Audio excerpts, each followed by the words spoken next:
पर आज तक किसी ने किसी से नहीं पूछा कि तेरा प्रभु से प्यार कितना है। कोई नहीं पूछता कि तू भगवान को प्यार करता है, तू मंदिर जाता है, हनुमान चालीसा भी तुम्हें आता है कि नहीं आता। सब डिग्री उसकी देखेंगे लंबी चौड़ी, लेकिन हनुमान चालीसा गायत्री मंत्र भी तेरे को याद है कि नहीं निकट्टू राम, कोई नहीं पूछता। कहने का भाव, यहां ब्राह्मण बालक के मस्तक के तेज को देख करके बलि समझ गए कि ऐसा तेजस्वी बालक ये गुणों की खान है, कोई ये मामूली बालक नहीं है, साधारण बालक नहीं है। इसलिए कहा मेरी बेटी से ब्याह कर दो। वामन भगवान मुस्कुराए, कहा दैत्यराज बलि आप धन्य हो, सचमुच आपने अपनी परंपरा का बड़ा सुंदर निर्वाह किया है। तुम्हारे खानदान में आज तक कोई ऐसा नहीं हुआ जिसने कभी याचक को निराश किया हो। मैंने सुना तुम्हारे पिता विरोचन बड़े दानवीर थे, मैंने सुना तुम्हारे दादा प्रहलाद जी बड़े भारी भक्त थे। बाप दादाओं की प्रशंसा कर दीजिए वामन भगवान। वामन भगवान जानते हैं किसी से कुछ लेना हो तो प्रशंसा तो करनी ही पड़ती है, व्यवहार है तो प्रशंसा करी उन्होंने।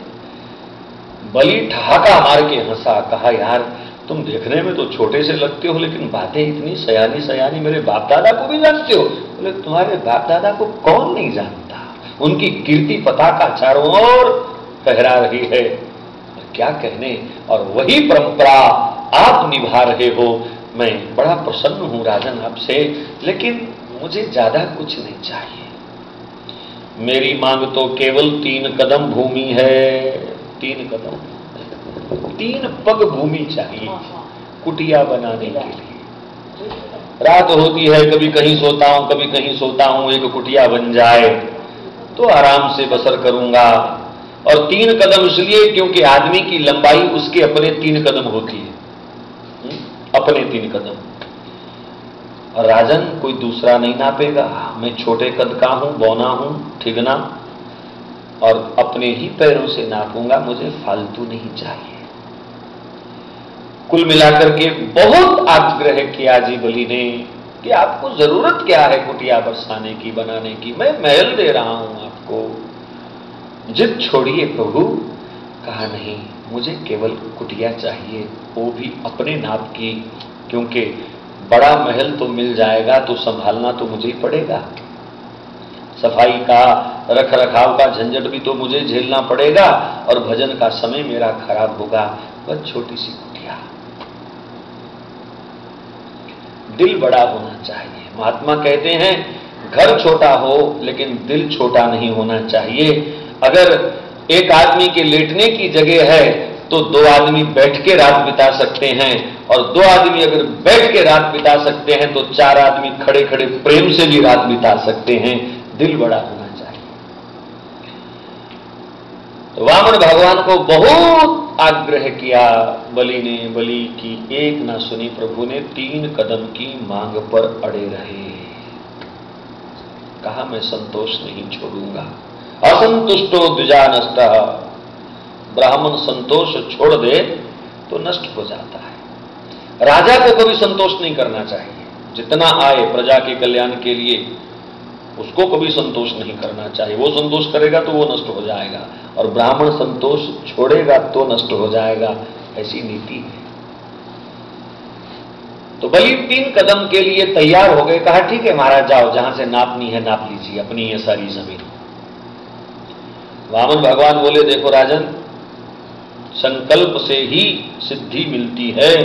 पहले हाथ में जल लेकर के आप संकल्प करो। संकल्प का मतलब अस्ताम लिखो जरा, पेपर तैयार करो। जुबान का कोई मूल्य होता था, और हाथ में जल लेकर के अपने इष्ट देव को, तिथिवार नक्षत्र को स्मरण करके, अपने पूर्वजों का स्मरण करके जो कह दिया जाता था उसे निभाया जाता था। तो संकल्प करो। बलि संकल्प करने के लिए तैयार हुए। शुक्राचार्य जी आ गए बीच में, गुरुदेव उसके। कहा हटो, ये दान नहीं करोगे तो। बलि कहते हैं महाराज, दान यज्ञ का सबसे प्रमुख अंग है। देखो जो यज्ञ होता है उसके 3 अंग माने गए। 3 अंग होते हैं यज्ञ के, देव पूजा, दान और संगति कर्म। यज्ञ में देव पूजा होती है, यज्ञ में दान होता है, और संगतिकरण का मतलब सत्संग होता है। ये तीन मिल जाएं तो उसको यज्ञ कहते हैं। आप लोग देव पूजा कर रहे हो, कुछ ना कुछ यथासमर्थ दान कर रहे हो, और संगतिकरण हो रहा है, इसलिए भागवत कथा को भी यज्ञ कहा गया। वैसे भागवत कथा को श्रेष्ठ यज्ञ कहा गया, कारण जो अग्नि के समक्ष बैठ करके यज्ञ किया जाता है उस यज्ञ का फल अधिकांश यजमान को मिलता है, परंतु कथा यज्ञ का फल जो है सब श्रोताओं को बराबर मिलता है। यहां बराबर अंश भाग है सबके लिए, सब श्रोताओं के लिए ये यज्ञ ज्यादा महत्वपूर्ण कहा गया। ज्ञान यज्ञ है ये, भक्ति यज्ञ है ये, वैराग और नाना प्रकार की अच्छी शिक्षाओं का यज्ञ है। सबको इसीलिए सम्मिलित होना चाहिए, मन सा वाचा कर्मणा एकाग्र होकर के। बलि कहता है गुरुजी दान तो यज्ञ की शोभा है और आप मुझे दान से मना कर रहे हैं। शुक्राचार्य जी ने कहा दान पात्र को देख करके होता है, पात्र को देख करके। अधिकारी को दान देना चाहिए, अनाधिकारी को दान नहीं देना चाहिए। दान का मतलब जेब खाली करना नहीं होता, जिसको मर्जी दे दो। उसकी उपयोगिता, उस दान से वो सदुपयोग करेगा कि नहीं करेगा। आपने कर लिया दान, उसने दान के पैसे से पी दारू और फिर किया झगड़ा मार कुटाई कहीं, तो दोष आपको भी जाएगा। इसलिए सत्पात्र को दान देना चाहिए। वामन भगवान को देख करके इशारा करके बलि कहते महाराज इससे बढ़िया सत्पात्र और कौन मिलेगा, जरा देखो तो इनके मुखारविंद को, तेज को, तप को, निखार को। ऐसा ब्राह्मण मैंने नहीं देखा आज तक। शुक्राचार्य जी ने कहा तू गुरुदेव की बात क्यों नहीं मानता भाई, जब तुमको कह दिया सो कह दिया, हट जा पीछे। कहा गुरुजी ऐसा ब्राह्मण नहीं मिलेगा, मुझे मत रोकिए।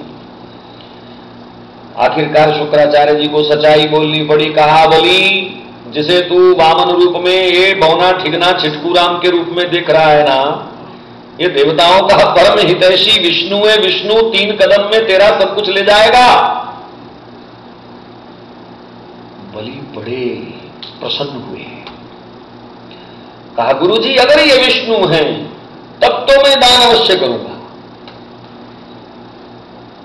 गुरुजी को बड़ा दुख लगा, मैं सच्चाई बता रहा हूं और ये कहता मैं अवश्य दान करूंगा। क्यों? कहा महाराज अगर ये विष्णु हैं और अगर ये देव कार्य के लिए इस वेश में मेरे पास आए हैं तो इससे बड़ी जीत मेरी और नहीं हो सकती। हजारों लाखों का रक्त बहा करके मुझे जो विजय नहीं मिल सकती वो विजय मुझे इन्हें अपने द्वार पर भिखारी बना करके मिल रही है। ये मेरे भिक्षुक हो गए और इससे बड़ी जीत और क्या होगी। अब भले ही स्वर्ग जाए, भले ही धरती जाए, लेकिन युगों युगों तक मैं विजयी कहलाऊंगा, क्योंकि देवताओं का परम हितैषी जो सुप्रीम है वो ही मेरा भिक्षुक बन गया।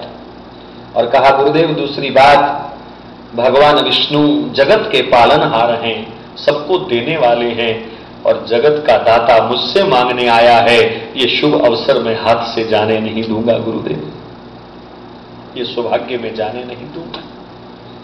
लाख मना करने पर भी बलि नहीं हटे और जल लेकर के हाथ में संकल्प पढ़ना शुरू कर दिया। विष्णु विष्णु विष्णु नमः परमात्मने श्री श्वेतवारा कल्पे। शुक्राचार्य जी बेचारे तकलीफ बर्दाश्त नहीं कर पाए। कई लोग होते हैं खुद तो कुछ कर नहीं पाते, दूसरा कोई करे तो तकलीफ होती है उनको, ये क्यों कर रहा है। शुक्राचार्य जी ने सोचा मेरा यजमान अगर कंगाल हो गया तो मेरी कुर्सी भी गई है ना। मेरी कुर्सी मेरी पूजा तभी तक है जब तक ये राजा है, ये भिखारी हो गया, कंगाल हो गया तो मैं भी वैसा ही हो जाऊंगा। वो जो जल पात्र हाथ में लिया था उसकी टोंटी थी, उसमें बैठ गए। वो कहते हैं मक्खी बने, अब बने कि नहीं बने मुझे नहीं पता, लेकिन कहते हैं मक्खी बन करके बैठे। मक्खी यहां नीचता का परिचय है। आदमी जब नीच होता है उसकी सोच मक्खी जैसी हो जाती है। सफाई पे मक्खी नहीं आती, गंदगी हो तो मक्खी आती है। आपने देखी कभी मक्खी? नहीं, यहां तो दिखी नहीं मुझे, वैसे सफाई है ना यहां लेकिन विचारधारा गंदी